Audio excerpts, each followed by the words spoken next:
1994, the Canadian government modernized the coat of arms, but just barely. They made the animals more buff, turned this top thing into a bunch of maple leafs, added a ring with Canada's second national motto, which actually just made it look even more like the British one, and just generally drew the whole thing a little bit better. But the question is, why is Canada's coat of arms just a cheap ripoff of Britain's? Well, see, the Canadian coat of arms was officially adopted in 1921. This was back when Canada was still a British colony. Canada was a very modern and wealthy and democratic society, but it was also a colony, which was kind of weird. But the Canadian government in those days wanted everybody to think that being a colony of Britain was actually super awesome. There was always a lot of fear that if Canadians didn't think of themselves as British, they might think of themselves as Americans, and of course that would never do. So they put a lot of effort into sticking patriotic British symbols everywhere, like Union Jacks, and pictures of the King, and the British coat of arms. This was also a time when Canada was experiencing a lot of immigration from non-British parts of the world, which saw a big uptick in Anglo pride as well, as some people began to fear the loss of their country. The 1920s was also the time when Canada got its first official flag, which looked like this.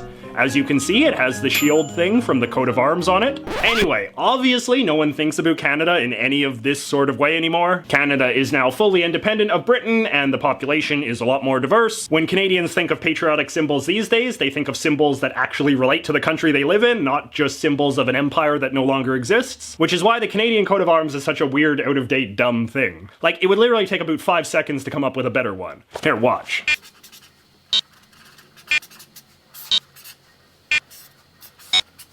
Okay, so check this out. So we got a beaver here, and then there's a moose on this side, and in the middle there's a shield with a big maple leaf, and there's like a totem pole thing at the top, and then we got the motto down here. I think that this tells you a lot more about what Canada's all about rather than this monstrosity. But let me know what you think. What do you think Canada should have on its coat of arms? What do you think are the most important symbols of Canada to include? Or do you maybe like the old one? Let me know in the comments, and if anybody comes up with a particularly good idea, maybe I will draw it for a future video. But for now, I guess I should get back to filling out my passport application form. See you next week!